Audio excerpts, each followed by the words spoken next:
Hello and welcome to our latest Money Show MoneyMasters Podcast segment. I'm Mike Larson, Editor-in-Chief at Money Show, and today I have a fantastic segment planned for you with three top market experts. They're Jeff Hirsch, Editor-in-Chief of the Stock Traders Almanac and Almanac Investor, and J.C. Parets and Steve Strazza, Founder and Director of Research at All Star Charts. Gentlemen, welcome. Hey, Mike. What's up, guys?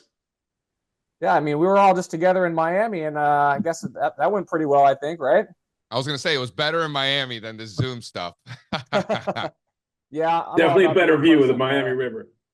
In-person events. The weather's great. It's South Florida in April. I'll take it. Let's do that in Miami again, Mike. That was nice. Yeah. Hey, we're on the record to be there next year, So that is the plan. Anyways. And we do the dinner together with the All-Star Charts guys. Yeah, let's do it. I'm game. All right, let's talk about this market here. Kick things off for people who weren't able to hear what you guys had to say in Miami. I mean, what are you seeing out there? What do you think this market's doing? How does this compare to last year? I'll just kind of throw it on the table and let whoever wants to jump on that go for it. Listen, I think it's very simple, and I'll let the others chime in, but all year it's been interest rates higher, United States dollar higher, commodities higher, and U.S. Treasury bonds lower, Japanese yen lower, and stocks with mixed results. You had the best things was in December. And since then, it's got progressively worse, losing one sector, one group after another over time. And it's not so much like many stocks have been falling. Actually, very few stocks have been falling, maybe until more recently over the last couple of weeks. But until most recently, most stocks were either going up or sideways. It was just fewer stocks going up than it was back in November and December. That's really all that is. So the question is, does that deterioration continue, right? Because things haven't improved. They've just continued to slowly deteriorate. And that can happen over time in what they might call, what do they call it? They call it a stealth correction, where one sector gets hit at a time, something like that. And then everything resolves higher. That's a possibility. So I don't know. There's this election cycle thing going on that sort of is different this year than it was last year. I mean, we had the best year of the 4-year cycle, just came in textbook with that sweet spot from the midterm low to the pre-election year high, the 3 quarters there. Now we have an election. We've had 5 months up in a row. The first quarter of the election year is in the top tier. You look at all those. You look at weakness in April and May. That dovetails right in with the seasonal pattern. But yeah, different as JC saying, technically there's rotation, there's things that are breaking down, but we've also got a different political scene. And as we all know, I think we can agree that there is some impact there on the stock market with this election being a thing and being a regular 4-year pattern. So that's, taking a toll, I think, right now. And then, you're looking at the end of the best 6 months. We've had double the historic, average gains for the best 6 months. You're looking at overvaluations, or at least a pretty overbought situation. You've got sentiment pretty bullish, though that can stay that way for a while, as we all know. And you're just looking at a potential for some sideways, a pause period over the next several months, in my view. Okay. JC says things were the best they were in December.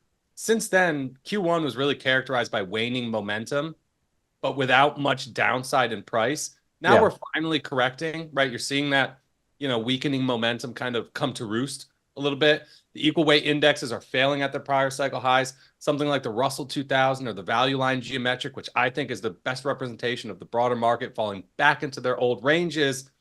To me, it's just, this is kind of waited out type of period. It's a corrective phase. And then I think the bull market resumes, but how long it takes, I mean, last summer, from the summer to the October lows, we were correcting for about 3 months and things got pretty ugly. With that in mind, let's understand that the key marker here has been rotation. Yeah. Right. It's been absolutely strength in commodities, in natural resources, in metals, both. It's not a gold story, it's a metal story. Copper's making new 52-week highs. Silver's rocking. Silver started outperforming gold now. So it's a metal story. It's a commodity story. Obviously, these energy stocks, hitting all-time highs when you look at the New York Stock Exchange oil index. So that's been the leadership group when it wasn't last year, right? Last year, it was completely different types of stocks. So it doesn't necessarily need to be a terrible thing that this year is just not last year. Yeah, it's like more of a reflationary kind of narrative here to me. When you got again, you got the metal, the stuff that hurts when it falls on your foot. I forget who used to say that, but I say that all the time. Yeah, it's true. It is the reflation trade, though. That's spot on. Inflation expectations are ticking higher. The commodities index is breaking out. And all this is happening with a rising dollar. That's interesting. Well, I don't want to bore anybody to tears about this Fed stuff. I know we talked about that, but I do have to ask. I mean, is that something that if we go to, reflationary type environment, if we got, obviously the market's depriced, all these Fed cuts, now it's maybe one, maybe two tops, how do you think that's going to be handled by stocks and investors moving forward? Can I just say something about the Fed? They don't do anything unless there's a crisis. I mean, they're not going to act. They're not going to change direction unless there's a crisis. We don't have one right now. Yeah, there's some things going on geopolitically. Yes, the market's correcting a little bit, but until such time as there's some sort of economic or real market crisis, the Fed is not going to be forced to cut rates anytime soon.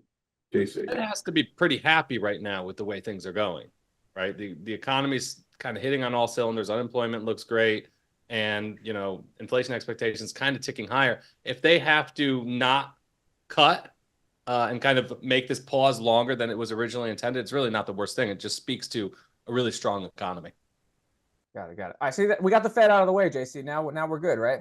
Listen, for me, I'm not a bank. So what these Fed funds, right? Like for me, I'm not interested. I'm interested in the 10-year yield. I'm interested in the 30-year yield. And I'm seeing bonds crashing literally all year. And they've been falling for 4 years. So when people keep telling me that interest rates are going lower, we've been seeing the exact opposite of that. So I don't know what planet these people live on. I see interest rates going up. I see inflation expectations by the bond market. Look at break evens, look at inflation protected treasuries relative to nominal yielding treasuries, all making new highs across the board. So do you trust, the Fed or these CPI things and stuff like that? Do you trust people what they tell you on TV? Is that what you trust? Or do you literally trust the dollars and cents being put to work by the most informed, biggest decision makers on the planet, which is the bond market, $130 trillion in assets? This isn't Bitcoin. That's $1 trillion. A trillion and zero might as well be the same thing. There's a $130 trillion asset class in the bond market. That's what matters. So if you're going to listen to anybody, for me, I trust the bond market the most by perhaps I don't trust anybody else. Perhaps the bond markets, you're right. I mean, who else can you trust? But perhaps the bond market is taking control again of interest rates, whereas for quite a period of time, the Fed has been telegraphing and trying to drive the bond market, whereas in the old days, they would listen to the bond market and react to it as opposed to trying to lead it. Maybe the bond market's, rearing its strength again or its power again. What did you say, 100 and how many trillion dollar market? 130 trillion last I checked. Less every day, actually, as the bonds keep falling. But that's another story. Inflation expectations are hitting their highest level since June of 2022 today. June of 2022 is when inflationary assets really peaked for this cycle. If you look at a chart of gasoline, crude oil, I think those commodities are probably headed back to those old levels. Wasn't that around the big publicized inversion of the 10 and the 2 back then? It was a little bit later in 22. You shake your head. What? Because I was with you. Because we were talking about it at the time. I remember we were in San Francisco. We inverted. No, that's a good point. Yeah, Jeff, we inverted in July of 22. Yeah. Because it happens over time. So it's not like it's like a surprise where you wake up one morning, it's like, oh, the yield curve's inverted. Like you can literally see it in real time the entire time. So that's what me and Jeff were laughing at the time. Remember? I know. And that was after the stealth recession or the redheaded stepchild recession of Q1 and Q2 of 22 that we had 2 negative quarters of GDP. We couldn't say the R word, remember? What's that? You couldn't say the R word, remember? It was sort of like it was like Voldemort, like Harry Potter or something. So I want to know, all right, so here we are. We're back in this scenario where, again, you got bond yields going up, you got gold that broke out, you've got other commodities, metals, and so on. So how far does this run go, in your opinion? I mean, is this something that we're already sort of nearing a blow-off? We had kind of a reversal a little bit in gold on Friday. I'm just kind of curious where you're at with that.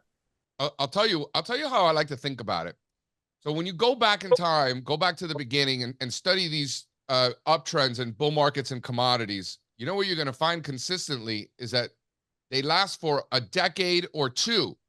They don't last for 2 or 3 years, right? None of them have ever lasted for just 2 or 3 years. All of them have lasted 10, 15, almost 20 years in some cases, right? So this is like really taking a step back. Are we going to bet that this is the first time that it's just a short one and not a long one? when there's obviously no evidence to suggest that also, by the way, right? Or are we going to bet that this is closer to the beginning? So it's not like how high can things go. For me, it's how long can things go, I think is the bigger, I should say bigger. I like to think of it that way. I think it's a better way to think about it. And then you could drill down to your specific time horizon. Are you talking about 10 years down the road, JC? I mean, I don't got that kind of time. Great.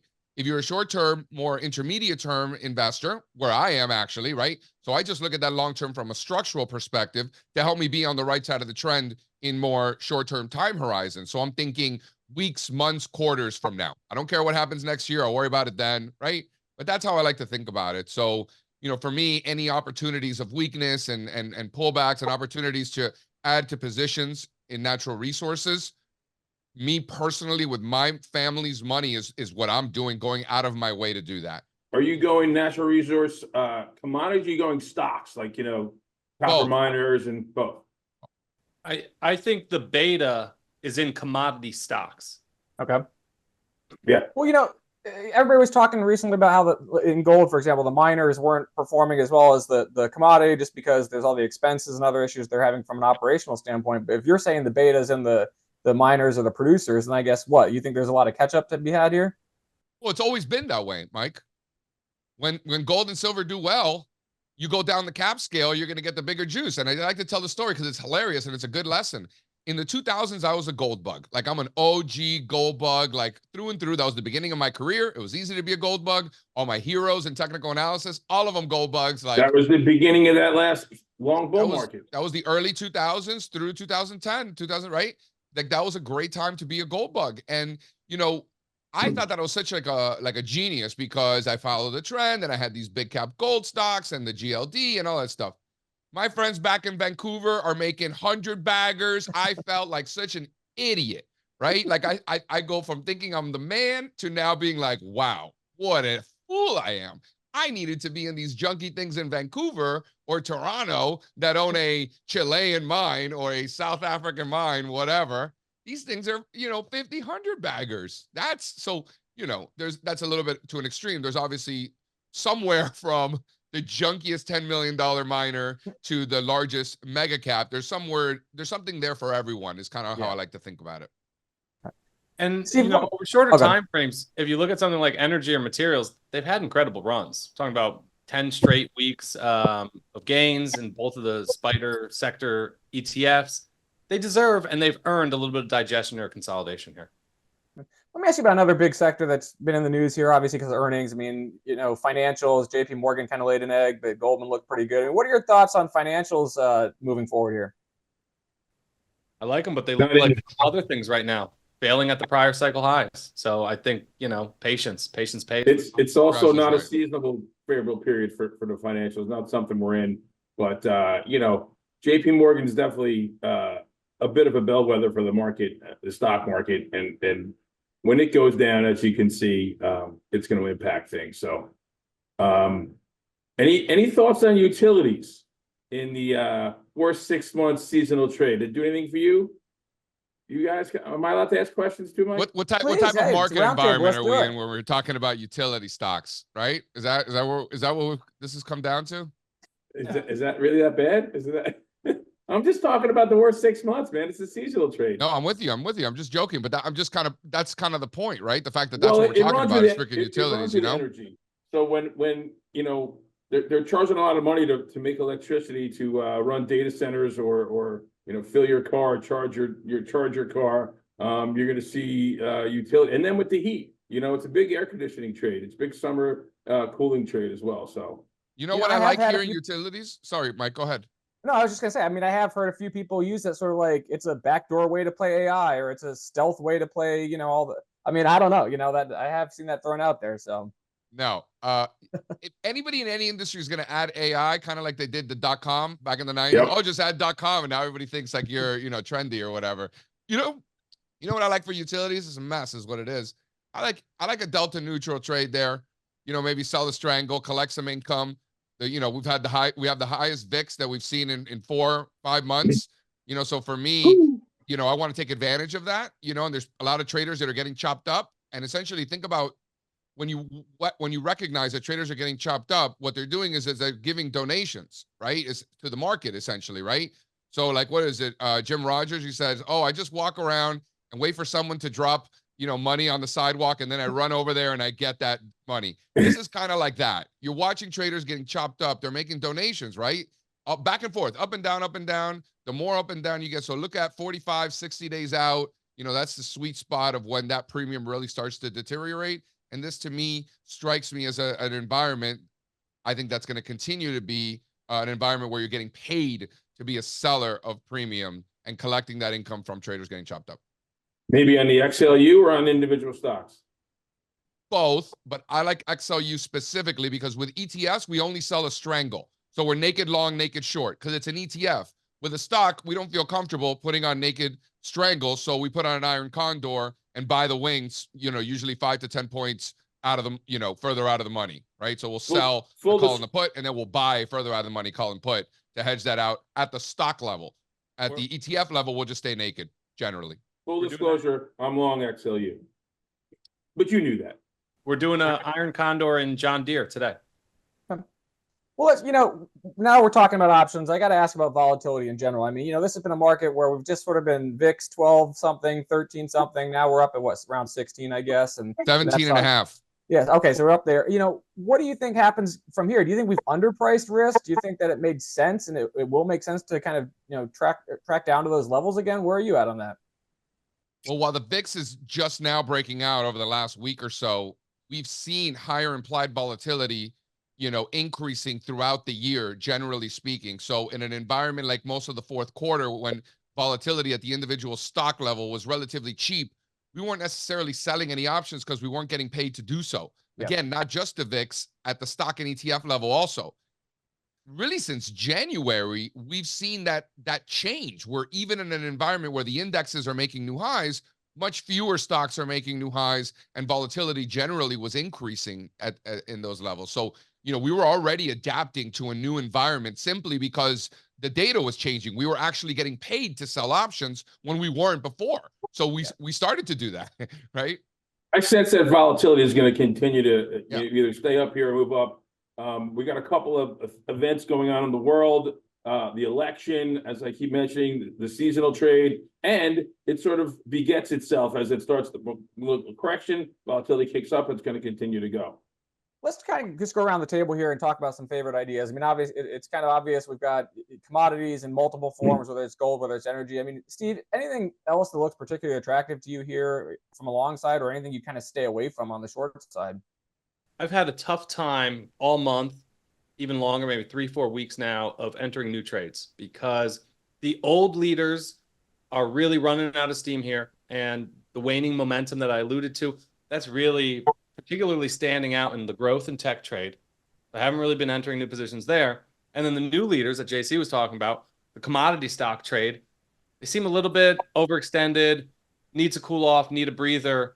So that's why we were selling premium today, betting on more sideways. You can still find pockets of strength, and they stand out more in environments like this where we're correcting, right? Than in a bull market environment where we're legging up and everything's working. So some things that stand out today, Amazon and Google, right? From the big cap tech trade. There are things that really, interest me, like Coupang is an online retailer from Southeast Asia, CPNG. This is the same sort of reversal pattern that we've been buying. So you're still going to find names that are breaking out, and you want to pay extra attention to the ones that are breaking out in a rough tape like we've had over the past few weeks. Jeff, what about you? You talked about copper. You talked about, you're long utilities. What else, I guess, looks good to you right here?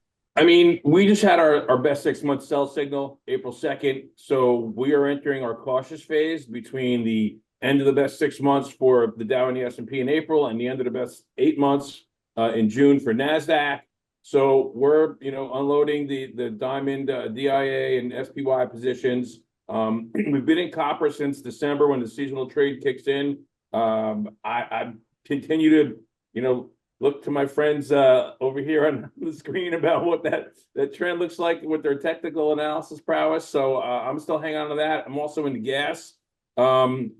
Utilities is a pure worst 6 months trade. It's a March to October bullish period. And a couple of stocks. I mean, simply moving some of the money that from the best 6 months into the best 6 month sales into the short-term bonds. The ETFs are easy. So what we're telling subscribers, and I own them, SGOV and SHV, simple 5% ETF, liquid. Couple of things on the AI trade, a couple of our picks, sort of, I guess, the picks and shovels or the support, infrastructure support is MCOR, which I went to the Army Navy lacrosse game on Saturday with some of the local folks. A lot of the youth lacrosse teams are up there too. But MCOR had an ad going across the stadium there. Mikey Stadium up there, and then Invent Electric. A couple of ideas that are working well for us right now, but generally taking it cautiously and looking to just sort of mark some time while the market corrects and consolidates over the next couple of months, next couple of quarters. So that's NVT, Jeff, and what's the ticker on MCOR? EME, Edward Mary Edward. It's okay to have a banner flying over the stadium as long as your name's not on it, right? I mean, that's the real curse. Right. Oh, it wasn't flying over. It was just, like the little ads they run, the sections, like the upper deck and lower deck. Yep. Gotcha. Okay. JC, and you already mentioned some ideas. Anything else that kind of stands out to you as maybe attractive, even if we're in this pullback phase that these guys are talking about? Yeah, I mean, listen, I think that there's, I would take a look at Bitcoin, Solana, and Binance. All of them got back to those former highs from 2021 and have failed there thus far. Which is fine, perfectly normal, right? We know for a fact, based on data, that there's an overwhelming amount of supply versus demand at those prices. We know that. That's why prices fell. So now that we're back, the market is proving that that is still the case. There is still more supply than demand, which is why prices haven't been able to exceed that. Strazza mentioned it before. On an equally weighted basis, the NASDAQ 100 and the S&P 500 are doing the exact same thing, getting back to their 2021 highs, and so far failing, right? And I say so far because I ultimately think that the S&P and the NASDAQ on an equally weighted basis do break out to new all-time highs and stick it, and we move on higher. I also think that for Bitcoin and Binance and Solana. But until that they can prove to me that they're on their way up and have exceeded those levels, I'm going to be patient, right? I think patience, I got to see it on all those assets. And I think that speaks to a lot. Bond market's crashing every day, so that's front and center. And in the meantime, while we're chilling out, we're not just sitting in cash. We're looking for opportunities to generate income by selling premium. Strazza mentioned the iron condor that we're putting on in John Deere. And, I'm looking to sell strangles in the XLU. It's not like we're the iron condor team, and that's what we do. We sell iron condors all day. Like, that's not what we do at all, unless that's what the market dictates. And that's not always the case. Last year was actually the opposite. It wasn't worth selling it. You weren't getting paid to put on condors. Now you are. So that's what we're doing, right? That's what I think. As trend followers, we tend to have a directional bias, but what people forget a lot of times is that the lack of trend when it's in place also persists, right? So you can bet on sideways in the same way that you can bet on an uptrend or a downtrend. And that's like Newton's laws. What's that? That's like Newton's laws. Object in motion. Yeah. Tends to stay in motion. Yep. So in an environment like this, you find a sloppy chart, a messy chart that's been range bound for years, and you bet on that continuing, right? It's the same thing on betting on a bull market continuing or an uptrend continuing. And if you had to, I don't put on your hat and kind of say, okay, this is a surprise, or this is something that if I see it happen, it's going to change my general thesis. What out there are you looking for to kind of to maybe throw things off or what have you? I'm just kind of curious what surprises there might be. Breakouts and those things I mentioned. Yeah. If Biden is not on the ticket. Okay. That's an outlier for sure. But what does that have? What's that going to do? It just puts uncertainty into the market because it's a good point. As much as I hate to say this, I agree wholeheartedly because markets don't like uncertainty, and you know what you're getting with both of them. So if you lose one of those, you don't know what you're going to get. That's a whole other discussion about the know what you're going to be with both of them. But it's the the whole sitting president thing we thrown out there. Yeah. Good point. I think very little about the election, but the way that it at least has been setting up until now, I think it's a great thing for markets because you have basically two incumbents, two guys that the market already knows. So I think a Trump-Biden ticket would be great. For the bull market. But I like Jeff laughing at the idea of that ticket. I mean, it would be a surprise, right? So that might send the market reeling a bit. Got it. Well, anyways, guys, it's great getting a chance to chat here, talk about markets, kick some ideas around. Thank you really so much for taking the time out. Obviously, it was good seeing you in Miami, and we'll have some other future Money Show events coming up where one or more of you will hopefully be joining us for. If you're watching this, though, guys, I do encourage you to check out the expert lineup we've also pulled together for the Silicon Valley Symposium. It's coming up May 7th to 9th at the Hyatt Regency San Francisco Airport. That'll be your next chance to see guys like these talk markets and give you some actionable investment ideas. So with that, thanks again, JC, Steve, and Jeff. Have a great one. Yep. Thanks, guys.